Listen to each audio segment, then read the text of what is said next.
On behalf of ECIA, welcome to this first webinar of the year. So Happy New Year to everyone. I hope you all had a nice break and you are ready for all the challenges of 2024. So it's a pleasure to introduce the webinar of today. It's about the human factor, human capital, diversity, and talent management, a risk that has been rising over years in our annual Risk in Focus report, as you might have seen. And we will discuss today on the challenges for the profession, and we have great panelists with us today. So let me first start maybe with some logistic details. As usual, for this webinar, we will use some polls so that we can get also some feedback from you. And for that, we will use Slido. So Slido can be used through your mobile phone. You have the QR code over there. You will also be able to answer Slido on the screen of your laptop. It's a new functionality in 2024. Good to see that. And last but not the least, please also type your question for the end of the webinar in Slido. And when the discussion is finished, you will be able to fill in a document in case you need a CPA report for your CPA as a certified auditor. So this is in terms of logistic. It's time now to start with a very interesting discussion. And for that, I'm happy to introduce to you our guest speaker and facilitator, Chiara Velrich. Sorry for the pronunciation, maybe. She's a senior auditor manager at Stellantis, very big group in the car industry. I guess all of you know about it. And she is also audit for global coordination for the compliance audit at Stellantis Group. She has a huge experience in auditing and she's very happy to share that with you today. So Chiara, the floor is yours. Thanks very much, Pascal. Also, I want to thank you for your support and the organization of this webinar. I'm also very glad to introduce our panelists this morning in this very interesting conversation, starting with Astrid Langeveld, Chief Audit Executive at Acmea, Netherlands. Then also I'm glad to introduce Alberto Ferreiro Prado, Chief Audit Executive at the Ferrovial Group, Spain. And then also very happy to introduce Luis de la Fuente Gil de la Vega, Head of Internal Audit for Sustainability and Human Capital at BBVA, Spain. Hope my pronunciation was correct. In case it was not, sorry about that. Okay, so we want to warm up a little bit before getting deeper in the conversation with our panelists this morning. And we want to a little bit recap the topics that were touched by the Risk and Focus report that I think we are all familiar with. So as you know, after the pandemic, the risk regarding human capital, talent management, diversity has been considered very, very, very important. Also because the cultural aspect around it has changed in the meanwhile.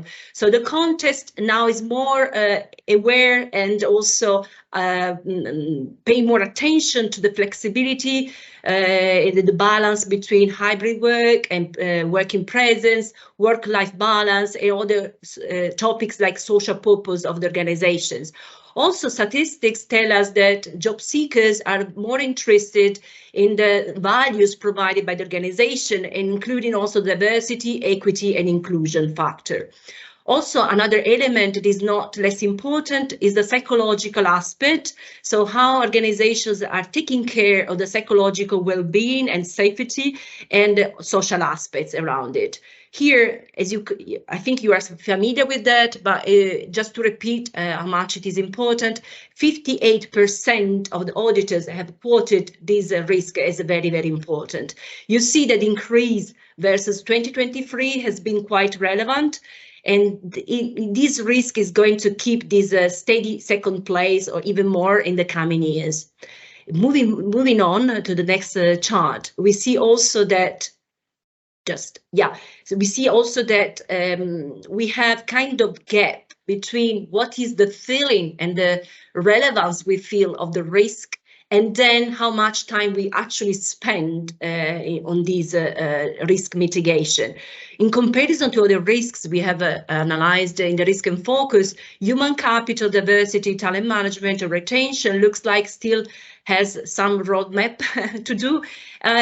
So probably we need to start thinking about the approaches that we have to adopt and how to face this challenge in the most effective and wise fashion.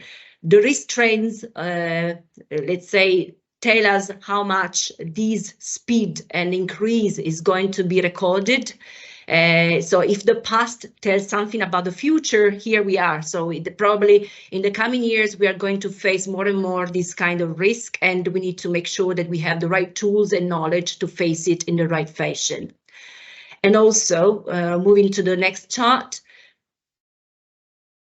we see that anyway, so the forecasts are correct. And in the next 3 years, we are going to have these risks in a very higher position, and we need to make sure that we have the right knowledge in place and the right plan to mitigate and support management, organization, audit committees, and let's say all the stakeholders in facing the correct fashion, the risk mitigation. Okay. So I think that we can now, before we get to the, let's say, interesting conversation with our panelists, I'd like kindly to understand a little bit the profile of the audience today, so that we would like to launch a few polls that you will see very soon in your screen. So I think now there's just the technical aspects to take care of. So Pascal, support me on this. And I think you should see projected the polls. So the questions that we are going to ask to you is, to what extent your internal audit function currently play a role with regards to diversity, equity, and inclusion in your organization? So yes, we are going to do it in an advisory role. Yes, in an assurance role, or we don't have any kind of role in this kind of activity. So looking forward to see the results. Oh, actually, yeah, the answer is very sharp. So no role. So it looks like so the webinar is worth enough to probably provide kind of answers and support to our auditors in the community. Yeah, more in assurance role than the second answer, than advisory. Yeah, okay. Yeah, it's also what we expected, to be honest, because we know it's a brand new topic on our table. I think we can move on to the second question that would allow us to give kind of highlights on the talent management. So does your internal audit function currently play a role with regards to talent management in your organization? And again, we have the three answers, so advisory, assurance versus no role. Very curious to see the answers. Right.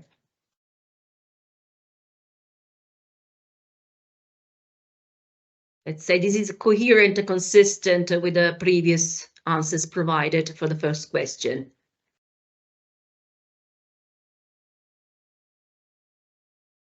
Yeah, also I don't know. So I hope that those that has answered, I don't know, maybe they will have additional, let's say, inspiration at the end of this webinar, hopefully. Let's move on to the next question very briefly. So that would be related to the psychological safety.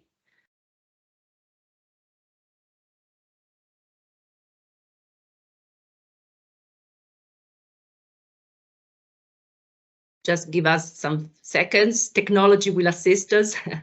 So does your internal audit function currently play a role with regards to psychological safety in your organization?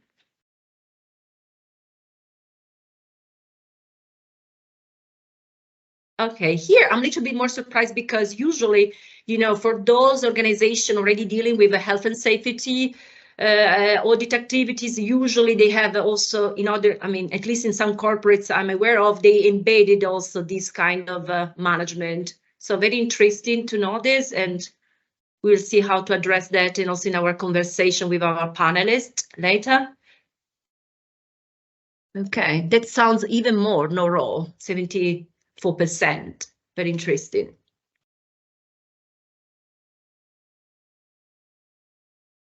All right, so I think that we can now move on to our conversation, virtual roundtable with our panelists. I thank you again.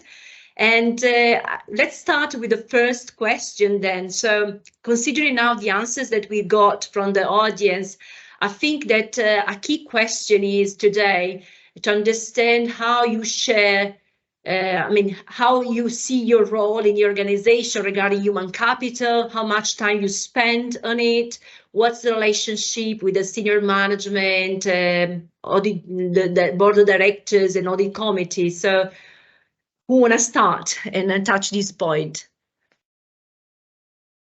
I can do it myself. First of all, I want to congratulate the sponsors for having this kind of meetings. I think they are very useful to promote our function all across our companies. I have to admit, Chiara, that I may be surprised by the no-role ratio. I would have expected to be lower. Why do I mean this? Because talent management has been very high. We've seen it in risk in focus, but also in our own top 10 risk, at least in my company, has been there for some years. And the methodological approach we should use is not much different than to any other risk. We have a risk. We have to look at it, how it's being managed, where are the controls, soft and hard controls around it, compliance with KPIs, etc., etc., etc. So I don't see it from a conceptual point of view, the approach very different. That's what we've done. Having said that, it's true that when you drill down on the concept of human capital, is a bit more challenging than talking about the financial statements or talking about auditing a business plan, because we are less used to that, and there are much more content-driven triggers here than actual facts. No? And then this is very open for each company to decide on the way to move forward. You can either identify the risk and break it down into processes. You can do it from a more compliance perspective. If there is a strategy, you can audit the degree of completion of that strategy. If there is a budget associated to that strategy with how the budget is being spent. If there are a set of KPIs and intermediate milestones, you can check on the compliance and reporting of analyzing deviations, reporting of those KPIs, etc., etc., etc. So, but having said that, that's the easy part. That's the easy approach. Here in human capital, we are talking about a much more content-driven audit, and I'm sure that this is what will come up during the discussions. But to start, my suggestion would be to keep a very traditional methodological approach, and then we'll discuss on the details on the how we audit the content, the management of human capital. So interesting. So it's kind of also comforting answer. So say we don't need to change completely the approach regarding this risk. So I'm wondering also on the other panelists if you share this kind of view. So what's the challenge you have experienced in your organization regarding this topic? Yeah, absolutely. Human capital has always been important. Probably we've been doing from internally, we've been doing a few things like auditing HR processes, payroll, all these things. But it is also true that in the last decade, I would say, companies have started to reconsider their approach to HR, to human capital, and especially, as you mentioned at the beginning, since the pandemic. we've noticed that actually in our company, human capital has always been important, but now it's explicitly part of the strategic priorities, and that has led to a lot of transformations within the HR department, trying to address the demographic challenge. It's not that easy now to find. It is easy to find people, but not the people with the right skills or the right capabilities, and that's what is driving a lot of changes within HR management. And now employees have more bargaining power, and that we need to adapt ourselves as a company to attract talent and to retain talent. And all these transformations that are going through, our company is going through, are a risk. Of course, it's a risk not to have the right people, but it's also a risk to do a lot of changes. So the role that Internal can play is to accompany management and HR to make sure that those changes are well controlled, are reasonable, try to anticipate new problems. We will speak for sure about the diversity later, but companies are doing a lot of things trying to promote diversity, and has to be done in a meaningful way, because not doing it is a problem, but doing it also might be a problem. So there are always risks, and for sure we can be good advisors in this process as with any other risks. So a point that you touched, Luis, is the know-how, so knowledge and capabilities, so skills associated, let's say, probably with the ordinary role that we have dealing with this risk. So I don't know, Astrid, if you have any other points to consider for this question.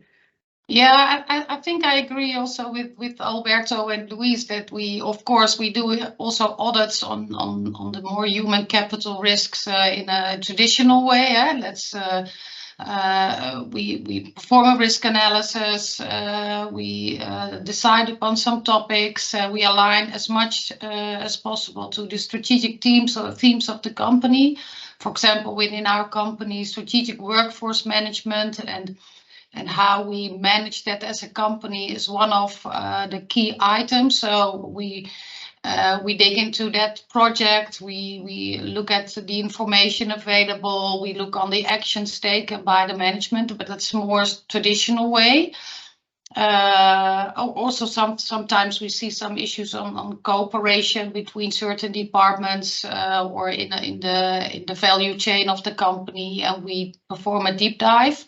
So that is the more traditional way, but we also try to integrate it as much as possible in every audit. So that's also maybe a little bit when we look at a poll, how you prescribe or describe human capital as a topic. It's a matter of definition, and I see it as a broad thing. We integrate in every audit the cultural drivers, or soft controls, as we say it, and then we also touch upon human capital risk. So these cultural drivers are, for example, our thing is our policies. Is there clarity within the organization on policies? Is there commitment? How is role modeling? Achievability of objectives of a company? And for example, when we touch upon achievability, you also look at whether there is enough qualitative or quantitative capacity available and knowledge available within the company. That's also an important topic. So we try to integrate it in every audit. I have included, unless you have a very good argument. So that's the way we approach it. So I think that is also the way to provide coverage to the, let's say, audit universe. I mean, because basically you are addressing this kind of check in every single audit engagement that you are delivering to the organization. So I think it's a good input, I think also for the audience today. So I think that considering the risks associated with the human capital, one of the elements that is considered a big challenge is how we are going to deal with the diversity, equity, and inclusion in our audit. So how we are addressing this topic in our audits. So who wanna provide a kind of insight regarding this? I can say something about that, because we started last year to incorporate engagements related to diversity and inclusion. We have done some specific audits on, for example, the treatment of senior customers or vulnerable customers, or for example, auditing pricing and admission, credit admission models to make sure that we're not including, we're considering gender discrimination and things like that. But also last year we conducted an audit for the first time on diversity. Here in our case, in our company, diversity is a strategic goal. We have an explicit goal on women in management positions, and we have other more generic goals on inclusion of other diversities. So we thought it was a time to review this, because it's important for talent attraction and retention on one side, but on the other is part of our compensation and executive compensation, and we have a lot of information that we make public about that. So we need to make sure that the information that we're providing to the public and the market is reliable and reasonable. So we conducted an audit on that. We can elaborate more on that, but quickly I would say that there are things that you can look at how's the governance of the diversity at the company, how are metrics and goals measured, the public information that we report, how is diversity incorporated into the HR processes. All those things you can look at from the traditional perspective of audit. But I would say if there's a lesson from that, from our reviews of that, is that this is a very highly sensitive issue, and you have to be prepared to debate a lot with calmness and using data, of course, trying to have this conversation with management using facts instead of opinions, because everybody has an opinion on these things, right? But any other tips and tricks that we think, according to our experience regarding this, even if it looks like brand new, but even if, I mean, we are fully familiar also with that, because it's, let's say, we know that it was a risk, just it came out clearly in the recent years. So is there any kind of thought regarding that? Yeah, let me jump on this. First, I would like to reflect on the concept diversity, equity, and inclusion, because I think that in commonly it's seen as a more kind of gender type of objective, and that's a mistake. I mean, I'm not saying that gender is not important. It has to be understood in a much broader sense, because I mean, at least in us, whether we are big multinationals, diversity is also about having local people, not just people from the corporate origin of the company. Diversity is including more senior staff, accompanied by younger generation. It's including all kinds of different cultures to form this corporate culture as a whole. So it's not just about people. It's not just about hiring and retaining people. Diversity, equity, and inclusion sometimes is also driven by local regulations, and you have to take it into account into health and safety issues, into procurement, because in some countries, the US is one of these, where you have to procure X certain of your volume from a small, medium-sized company, from local minorities. Local minorities is not gender; it's local minorities in terms of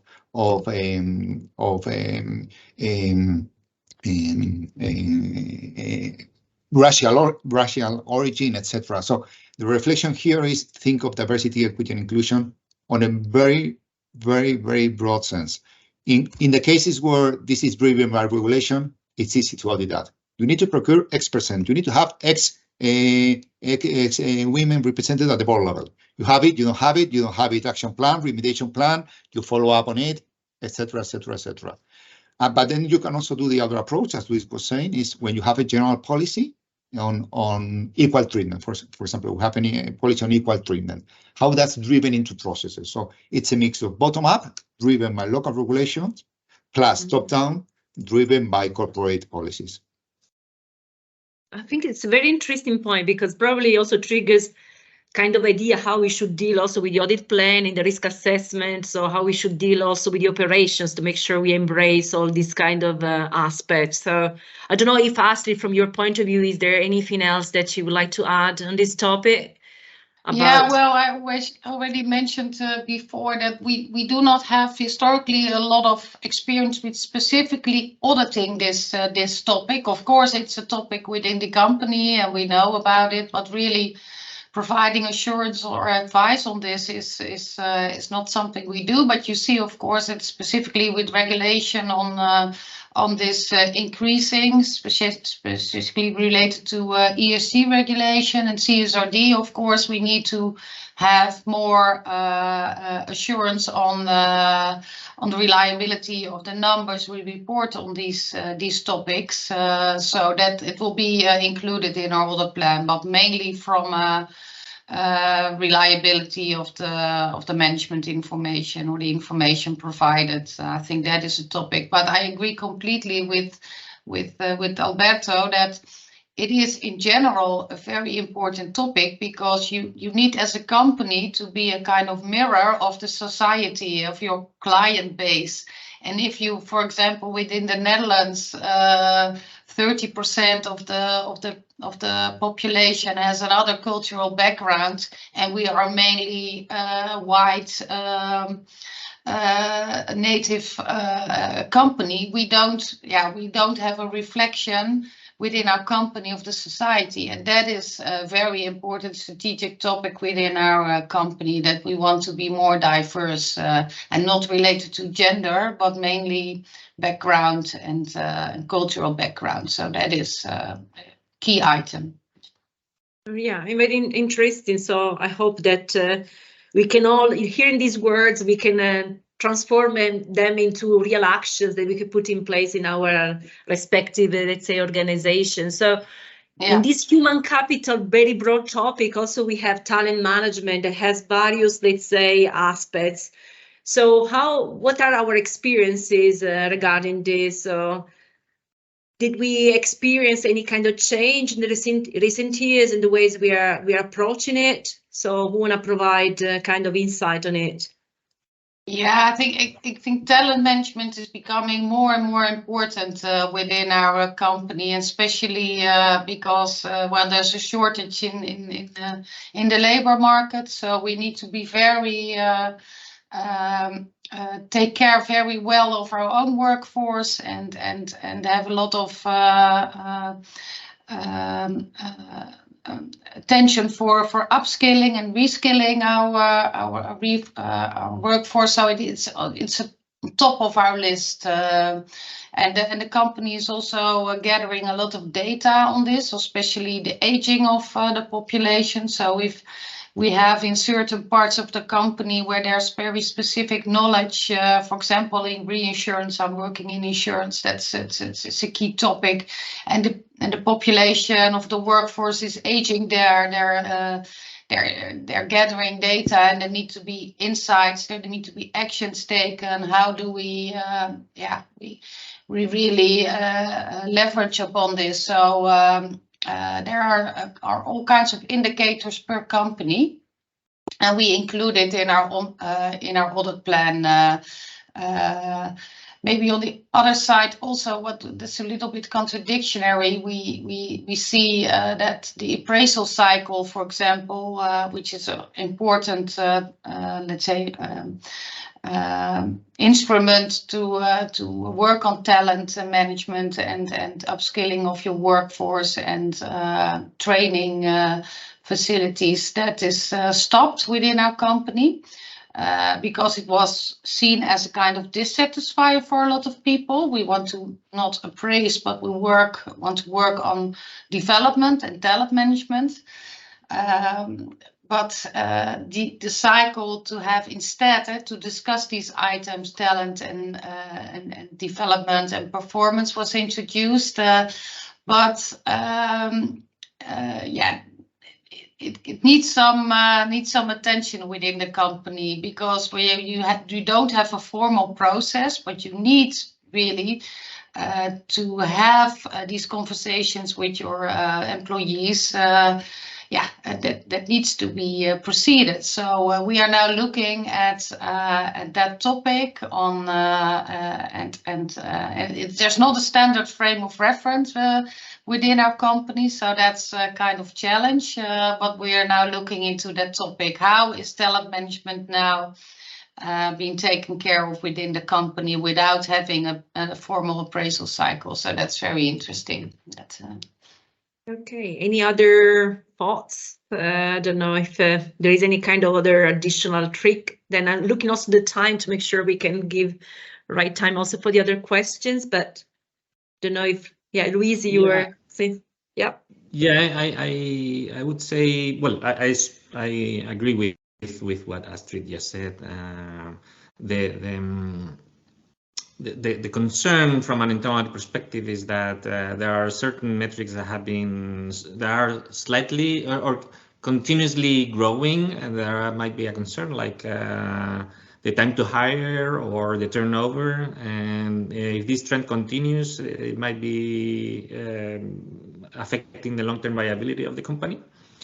And that's why we have started to look at different things or things that we were not paying attention before, to make sure that the company has a good process, a good established process, for example, on workforce planning. So making sure that the company is planning for having the right workforce in the medium to long term, not just, okay, now we have a vacant and now we have to look for someone that can fill that vacant. We need to plan more strategically. For example, for certain skills like technology skills or sustainability, those kind of things might require long-term planning.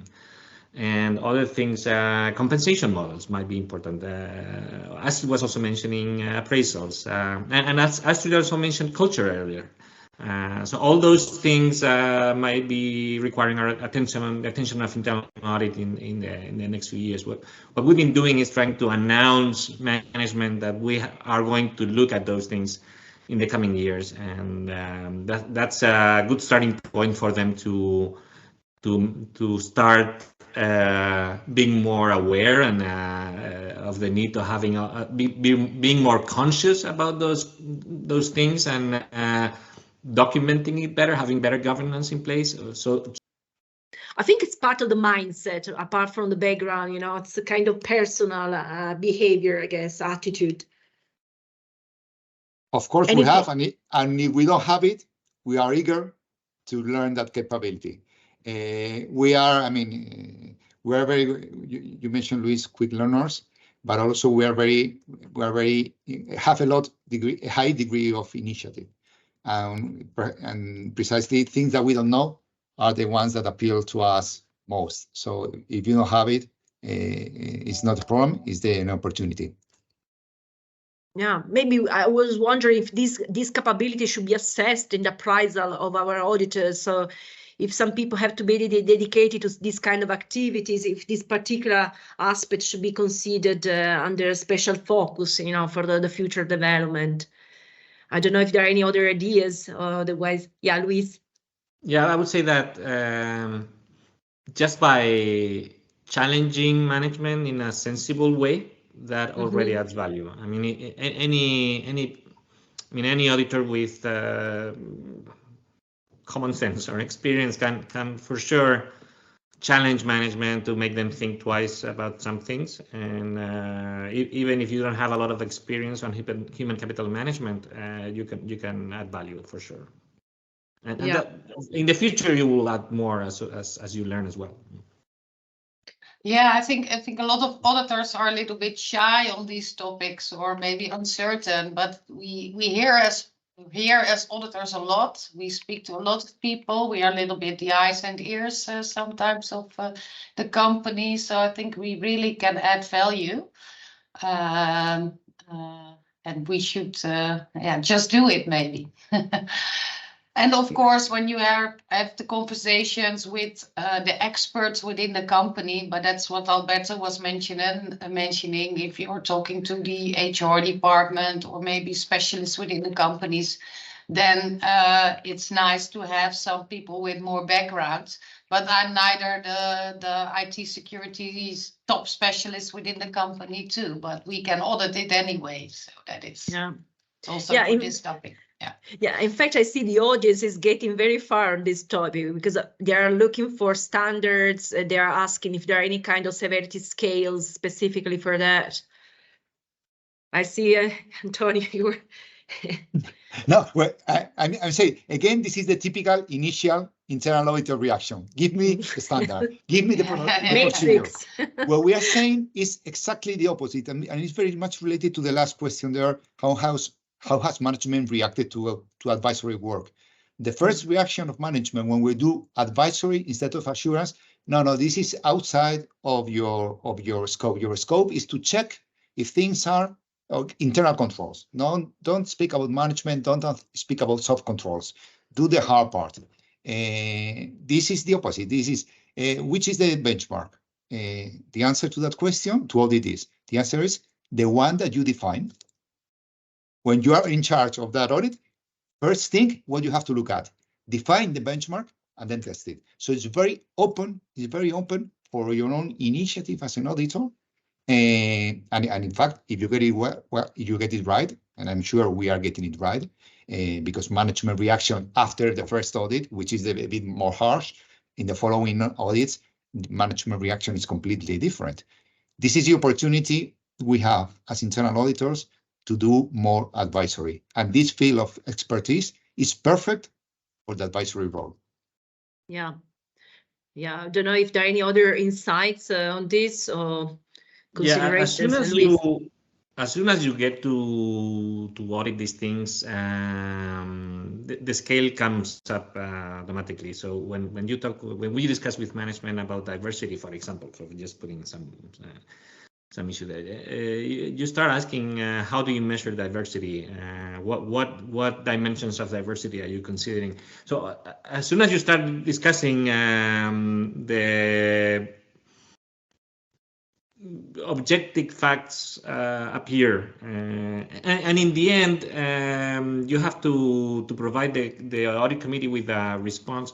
The audit committee comes to you not to ask about the procedures. They come to ask you about do we have a talent retention issue or not, and you have to give them an answer, right? So you have to come up with a way to reach a conclusion, but you can do that based on objective factors for sure. I mean, it's the experience that we have as auditors allow us to based on facts provide an opinion.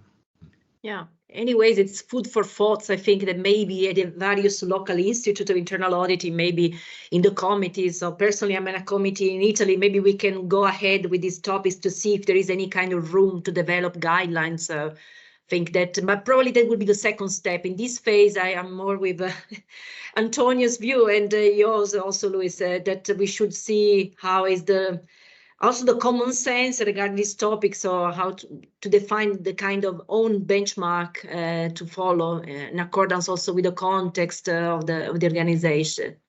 I see here another question that is, comes back to the point we were making at the beginning. So we have a few minutes left about the time spent on these topics. So do you think it's realistic that we are going to double the hours?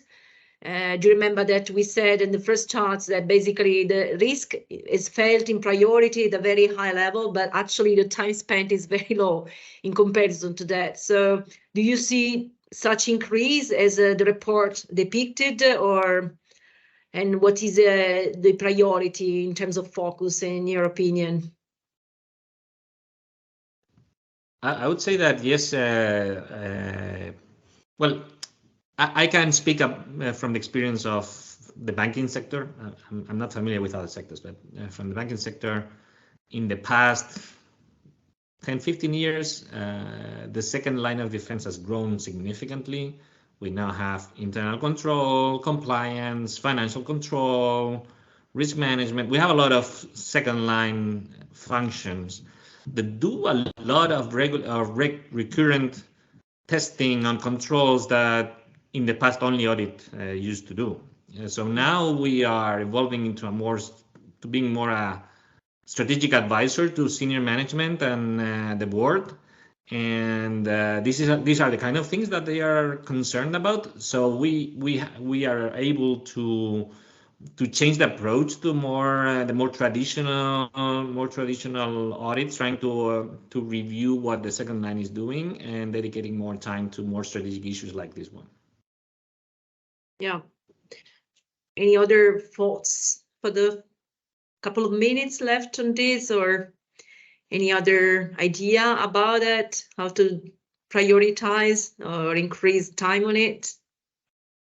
Well, I think the accessibility and the level of knowledge within a company is becoming more and more important with further digitalization, artificial intelligence. So, well, the human capital risk, and do we have the right people to encounter these challenges, will be more important. So I think it will be also a bigger topic for audit. But double, yeah, depends also a little bit on how much time you spend at currently, of course. But doubling would be, I think, well, a lot. That is, we also, where can we add the value? So there are, as Louise is mentioning, there are already a lot of departments looking into this topic. So we have to look where we can add value. That is. Yeah, so I think I want to thank you all for the valid points you made during this interesting roundtable. So thanks a lot. And I hope that these aspects were considered valuable, also interesting for our audience today. And I'll give the floor to Pascal for the final recap and the final communication to the audience. Thanks very much for your attention. Thank you very much, Chiara. Thank you to everyone for this very inspiring discussion. If I share my notes with you, I think human capital is for sure a very important risk. I think it's a good opportunity for internal auditors to raise value in the organization, to play an advisory role, to do it, not think too much about it, just do it and make sure that there is something happening.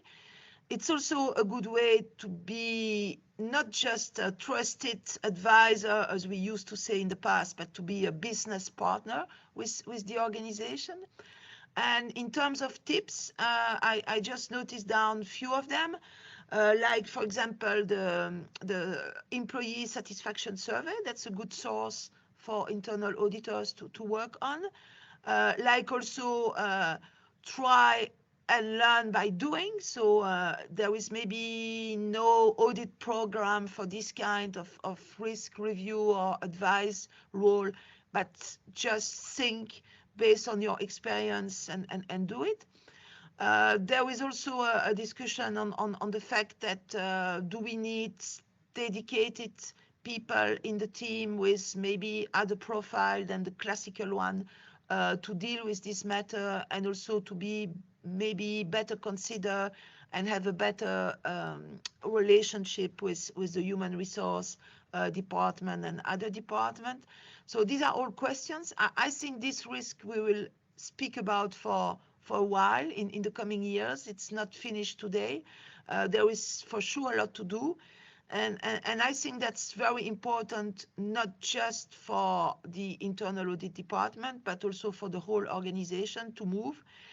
And as a final conclusion, with some humor, we also mentioned that diversity is not just about gender, but gender was very good today in this webinar. But it's about also a lot of other dimensions like culture. And I think we were quite good as well, because we had people from the Netherlands, from Spain, from Italy, from Belgium. So that's good. So I just wish you all the best for the rest of the day, and thank you very, very much for this very interesting discussion. The recording of the webinar will be available shortly on the website, and we will also send the link to all of you. And for the CPE, please fill in now the document in Slido as mentioned in the beginning of the webinar. So thank you again and have a good day. Bye-bye. Thank you. Thank you. Bye.